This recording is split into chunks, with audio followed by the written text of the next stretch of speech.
And then this bar right here on the corner, it's called Commonwealth. Very popular bar. They have a bar within a bar, it says. Most people show up for the tour and they don't know what they're about to indulge in, and they're at the end of the 3 hours, they're just really blown out of the water after they see all of the Fremont East and the revitalization. You see those 3 glass panels that you cannot see in?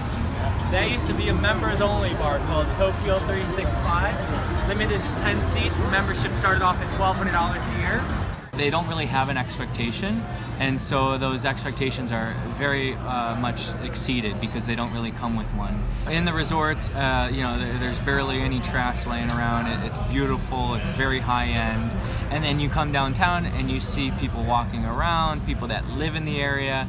You see there's a different sort of energy, there's traffic.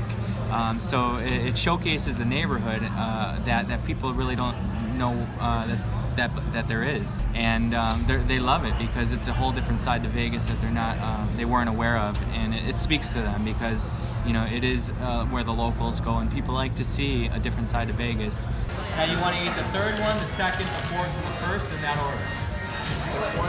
I'm just kidding.